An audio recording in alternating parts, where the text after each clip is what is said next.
go. Here we go. This is shows you how the day that I'm having. Hey, guys! It's Old Man G here, back again for another match reaction. Um, First of all, most for those watching, apologies, guys. So sorry. I had some major technical issues. I'm not in the home, and that is basically why I'm 45 minutes late. But just big ups to everyone who's tuning in on YouTube, Twitter, Twitch, etc. I really appreciate it. Um, if you are new to the channel, to like, share, and subscribe to Red Devil Studio. Follow us on Twitter, Unitek, and smash the notification button. I am going to be keep my voice a little bit low here today because I don't want to disturb my folks or anyone else that's coming into the street that's anyone else in the house basically. So, but get involved in the comments and the likes. We're here for at least another half an hour to really break down what the hell happened today over at Villa Park because. And for those who want to also come and talk as well, I put the link in the description. So if you want to come in and have your say regarding this game, then let me know. The link is in the description. I'll probably pin it just now.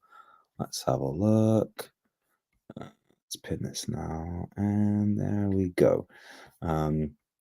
Big up to I can't see the comments in the section.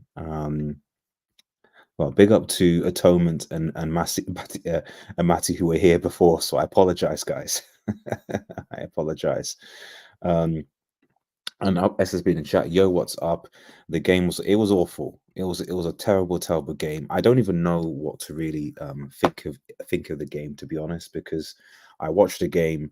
I think a lot of people thought that Manchester United were going to get cooked by Aston Villa. I think a lot of people thought that it was going to be a baptism, especially given what happened to Bayern in the week, and it wasn't. And to be quite frank, Johnny Evans was probably the man of the match for Manchester United. Let's keep a stack. Johnny Evans at 35 years old. It's wild that we're saying that Johnny Evans at 35 years old is Manchester United's best defender.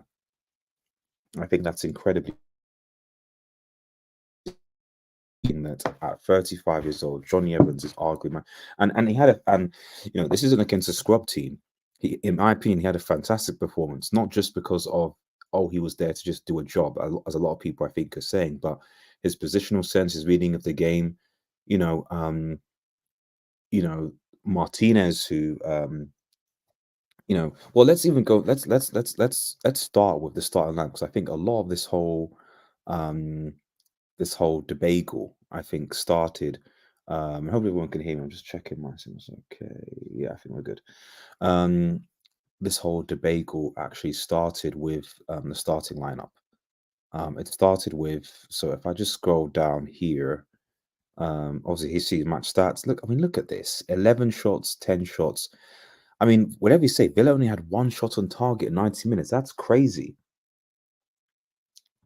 So that's a testament to the Manchester United defense that they had more possession than we did. We had 4 shots on target, and 12, 11 fouls, 6 corners, 3 corners. It was a very boring game. Keep a stack. But let's talk about the lineup for a second. Sorry, guys. I think there are technical issues. Let's quickly talk about the lineup here. I think a lot of people were surprised.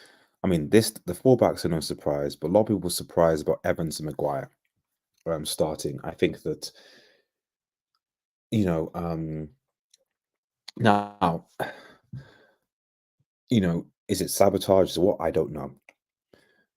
But spending 100 million on De Ligt and Martinez to not start even bench both is interesting because they both were on the bench. They both weren't injured. De Ligt and Martinez are both on the bench. Diallo, I still think this whole Garnacho the right thing just doesn't work. It really doesn't work. Ahmad should be starting, but he says rotation. Okay, and that could be because of the medical team. I don't know. The amount of injuries that Manchester United had last season, You know, but we're talking 7 games in, and we're talking about rotation. But that's it.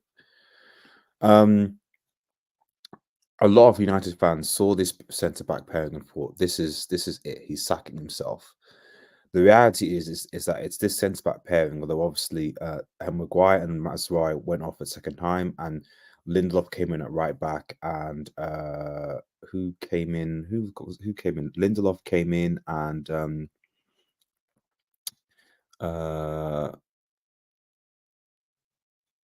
De Ligt came on as well.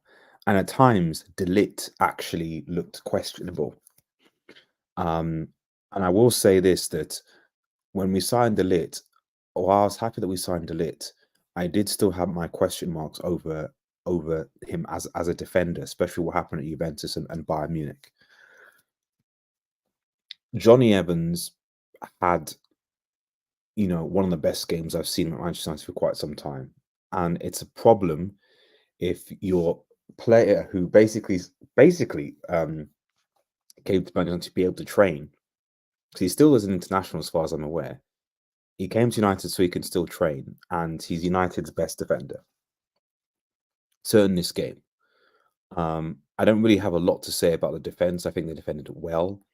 Dallo, I think, still seems to be a liability in terms of, you know, yes, we create a lot on this side going forward, but we've been exposed a lot down here, and it's causing us problems. You know, Dallo is not a left back. I don't know why we didn't sign a left back, but that's the biggest issue here. It's the biggest issue. EFAC says, I'm sick of this coach. Maguire is better than De Ligt, so is Evans. I called it. Well, you know, sometimes I think fans can be so obsessed with shiny new toys that they don't recognize experience and professionalism. Evans gave a professional performance today. You know, are you telling me that Aston Villa are better at home, are better than Porto? Now, ask me the question. How is it that our defense that had Lisandro and that had De Ligt in got cooked badly by Porto, and these guys who we say are worse were able to hold on against Villa? There was a question to be had that if Evans and Maguire played against Porto, would we have lost? Well, not even lose, would have drawn. We might have won, based on the performance I saw, which today was much more professional than what I saw. But I don't know. I don't know. I don't know. The midfield, Eriksen and Mainu and Bruno, we know that this midfield isn't sustainable. You know, Mainu can't be the only holding six, being isolated. Eriksen and Fernandes bombing off going forward. Rashford and Garnacho and Højlund, I recognize this guy, awful. And Rashford, you know, aside from that the one shot that he had, in the first half, I don't really know. I think another one in the second. I don't really know what else he did in the game. Garnacho for me was frustrating today. I'd argue that Garnacho possibly was one of the worst players in the field today. Especially, I remember we had that counter attack. We're doing well, and he bricked that pass. It was a simple pass ball to cross over. I know he's a kid, but it's scary how much he's regressed. It's actually scary how much he's regressed, because for me, that's a simple pass. You've made the run, it's a simple pass, and then potentially it's 1-0, and we smash and grab it, and he doesn't do it. We'll get to the player rating in a second, but you know, and the substitutions, Bruno Fernandes stinks, enough said. And the substitutions weren't that much better. I mean, Lindelof did okay at right back coming in. Again, he's not a right back. You know, you're playing with basically, so Mazraoui came on, which I'm assuming has got to have been for injury, because we basically played a back four centre backs. Well, sorry, 3 of centre backs. So Lindelof came in to play at right back, and Dallo stayed at left back. That's just crazy to me. De Ligt came on, was okay, serviceable for Maguire. Xerxes came on and was worse than Hoyland somehow. And Casemiro and Anthony, it's just everyone just looked bad today. It just looked like a bunch of guys who were not happy today. That maybe want him gone. I don't know. I really don't know. It was a awful performance. Simple as that. Let me look at some comments and then we'll get into it. Evac again says, if De Ligt was so good, why would you enter the buy and sell him after 2 seasons? I mean, I said this is a while, and people say it's different. A lot of Bayern fans said that they they did miss De Ligt. They think De Ligt was good for them. I sort of watched, but I don't know. I'm not saying De Ligt is awful, but how is it that we've made so many signings? And I'm like, and I'm like, which signing has actually massively improved us? Has Onana massively improved us over De Gea? No. Maswari over as a right back. I mean, that's still we'll see. De Ligt and Martinez, have they massively improved the defense? It's crazy.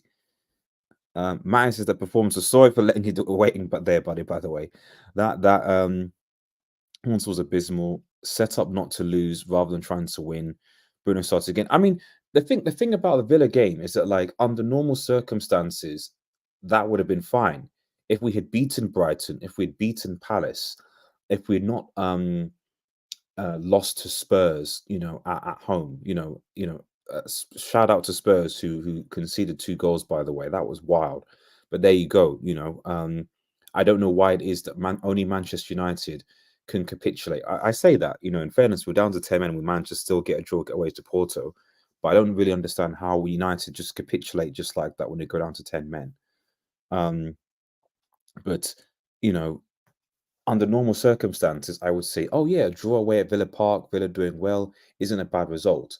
The issue is that Manchester United are 14th after 7 games.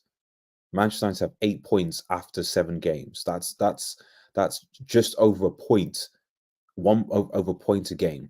Manchester United have been goalless, have scored. We have a striker forward problem, which I said at the beginning of this at the winter that was going to be a thing.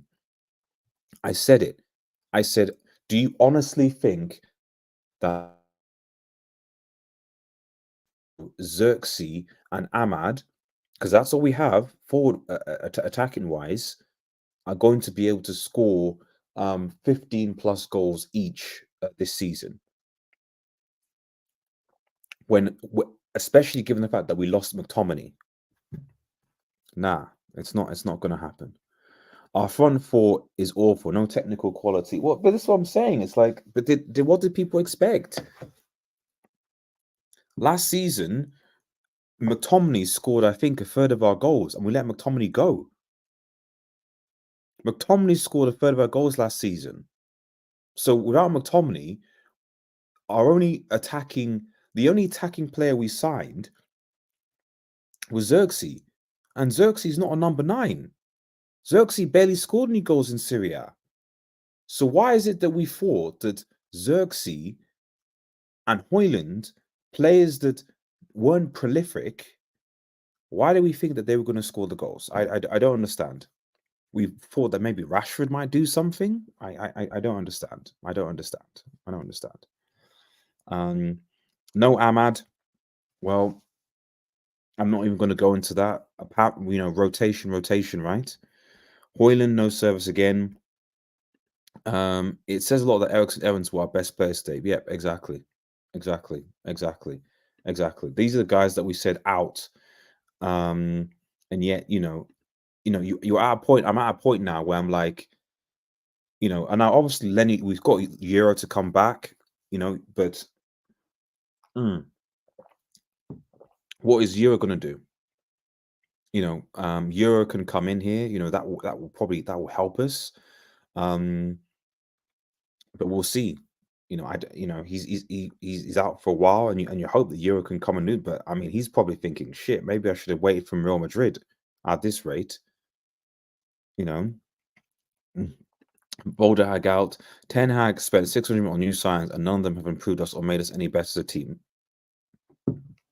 I mean, if you look at the players in this team, you know, I'm not even counting Evans as a Ten Hag signing. Dalot has been here. Maguire is Ten Hag. Okay, and none of these are mainly from academy. Garnacho from Ten Hag. Bruno was here from Ole. Rashford is here.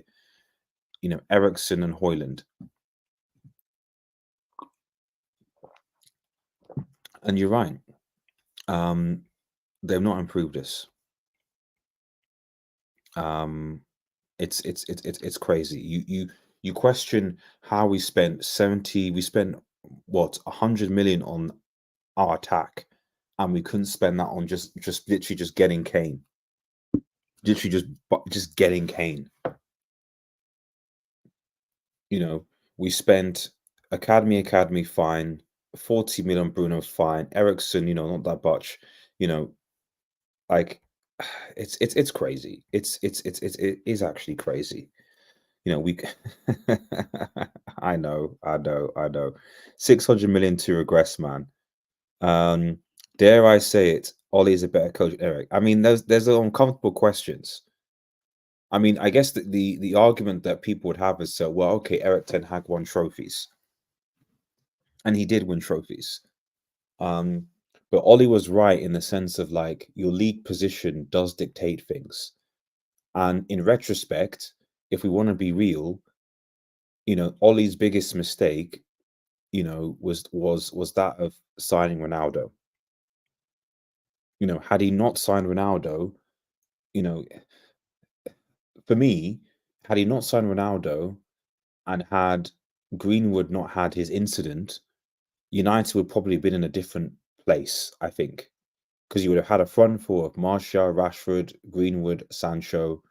You'd have had Ahmad around still because Ahmad was obviously signing, and you know you would have had you know though that had a front four that could have cooked. You know, instead, and also you had Cavani at the time as well, so you would have had a front three of Martial, Rashford, um, Sancho, Greenwood, Ahmad, and also Cavani. And it could have cooked, but here we are. And Ollie did do more of less. Yep. Nay says there isn't any direction at all. There isn't any direction at all. Rashford was definitely lucky to be sent off. That's English tax. Had he been English, he would have not been sent off. But it's English tax. Rashford getting a red card doesn't look good. Erik got lucky. I mean, I don't want to say lucky. I don't think you can ever win a cup competition and be lucky. You know, so like it's like Real Madrid. You know, I don't think you can be lucky, you know, in a cup competition personally, especially because in last FA Cup, you know, they beaten Liverpool. I think Newcastle's what, and you beat City, you know, so that's not luck, but the league shows where your true progress is as a club, and this is where we are. This is where we are. Right, let's quickly go to the player ratings. I'll just quickly do this.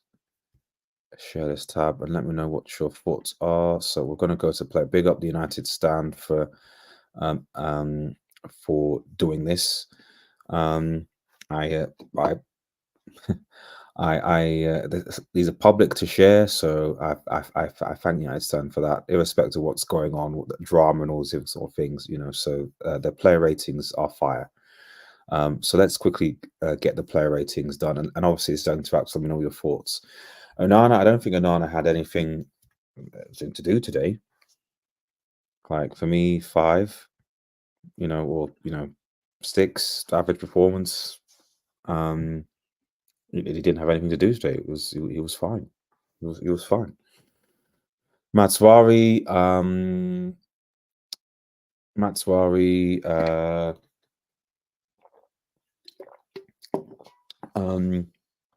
give Matswari a 5. 5, 6, yeah. I mean, I think he had a good. It's just that he got taken off at half time, so I don't think it's fair to give and overperforms him, because whether it was injured or not, I hope he's not injured, because he's I think overall he's had a relatively solid game um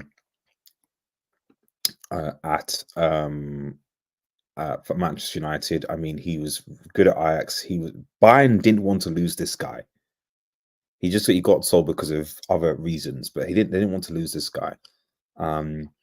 So for me, he's certainly one of the players that would stay, but you know, we need a plan. We need a plan. It should be him and Dallo competing for the right back spot. And we should have two left backs competing for the left back spot.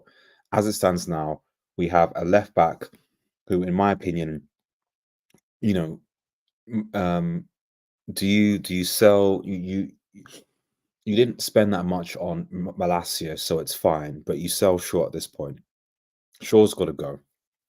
I'm tired of Shaw. Having an unbalanced attack. I'm incredibly tired of Shaw. So yeah. 5. Harry Maguire again came off, but I think had a solid performance. I'm going to give him a 5 as well. A lot of 5.9. Everyone's getting, I think, giving these guys a 6s, but I think the overall performance wasn't good. But I think that's just I give. Only reason I give it a 9 a 6 is because I don't really know as an average performance is that it was an average performance. He didn't do anything bad. He didn't do anything good. He didn't have anything to do really. So, and that's not his fault. So that's why I gave him a 6. Evans, to me, I will give. I'm going to give him a 7 actually, and I'm going to give him a 7, Evans, and I'll tell you why. And he's my man of the match, because whatever, based on the performance alone, Johnny Evans is 35 years old, and against a quality Villa team, somehow, and this is not somehow, was our best defender. Professional performance, and it's not just it wasn't even just a lot of our attacks and our interceptions came from this guy. I was like, oh wow, it's weird seeing Johnny Evans try and intercept the ball before it goes, so it doesn't go behind, or position himself in a way to stop, even when De Ligt was on with him, it was like, why is it that Johnny Evans is anticipating danger than you? Why is he trying to start the attacks of the attack better than you are? There are a lot of the transitions that started from Johnny Evans today, and you can make a strong argument after international break that does he start? Because we've got Brentford, I'll go through the fixtures in a second, but you can make a strong case that he should probably he could start, because Martinez and De Ligt did not shine themselves with any glory whatsoever today, like not at all. Dallo, 5. I think Dallo, I'll give a 5 as well. 5.8. I mean, I said the back. I don't have any issue with the back. With the 4. These are average things. Just I want to distinguish certainly Evans from the rest and the others. But I think overall everyone had a solid game in my opinion. But yeah, he does bomb up, and I don't know if that's us being told, but like I don't really know. All that's happened with Dallo going forward this season is that we've been being exposed badly. Now let's get on Mainu. Actually, I probably have to give these guys 6. Actually, no, I have to give these guys 6 because the midfield is going to be an interesting one. So yeah, let me give these guys a 6. Actually, sorry. Yeah, that makes sense. Average. Mainu's just what's happened to him? But he's being isolated. 5, I think. He's just being isolated. Mainu's having to do a job, man. He's having to do a job. It's a difficult job. It's a really difficult job. Big up Luca in the chat. Hope you're doing well. Ajax fans expect a draw and a less important Villa. So in a way, Tanagas, he's just bought himself time to January. I don't think so, Z. I think they're probably having a conversation about it now. Ericsson actually had a good game today. I'll give Ericsson a 6. So well, a reasonable game today, an average 6. Mainu 5. There's just a lot been put on Mainu, man. You know, we should be, you know, how is it that, you know, Casemiro, we've got Casemiro and Agate. You know, we've got Casemiro, ex-Real Madrid legend, and Agate, and these guys on the bench to these guys. 60 million signing and Agate can't play against these guys. I don't know whether it was that these guys were so bad against Porto. I don't know. Bruno, I'm going to give this dude a 4. I'm not really going to dwell on Bruno, to be honest. I'm not going to dwell about Bruno. That's it. Garnacho, I'm going to give Garnacho a 3, man. I don't know, you know, people.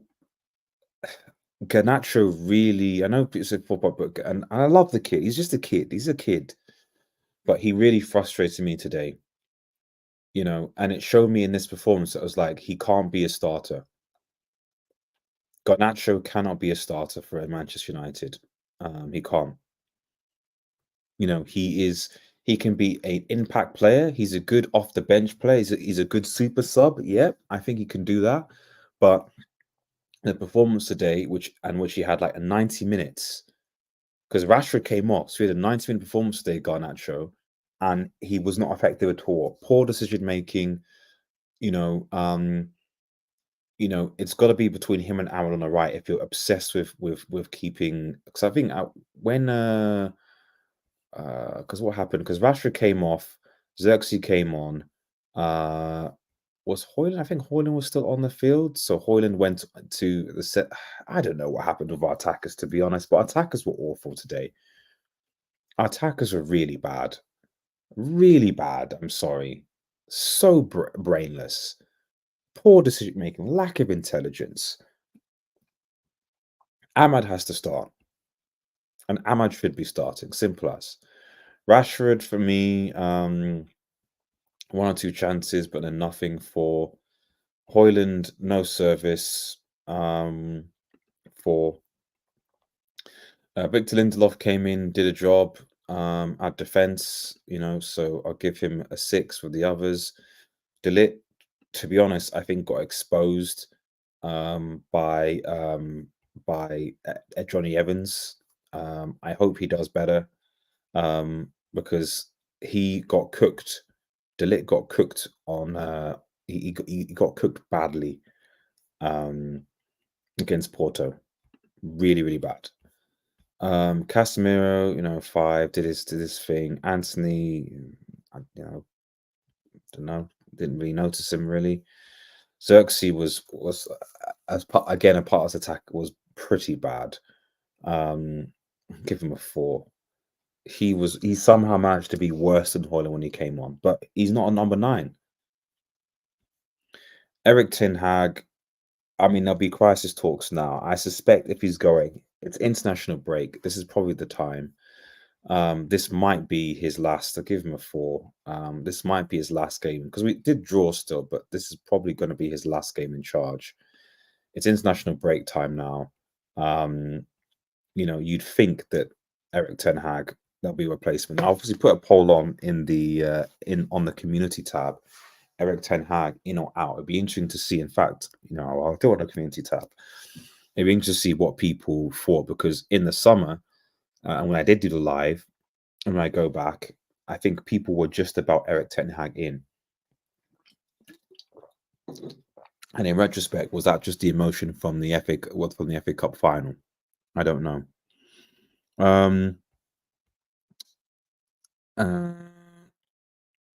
Let's have a look. Big up Luca in the chat. Hope you're doing well. Long time, man. Do you still do YouTube? I still try and do YouTube, not as much as I used to back, but I try. But thanks everyone for watching, man. I appreciate it. Remember, like the video, like the video, and subscribe if you are new. Bottom right hand corner, it makes a difference. I don't go as live as often as I did because I'm a very, very busy person. So, but I just try. This is one of my few creative outlets still. At this point, I would take Graham Potter as well. I would take Graham Potter. Not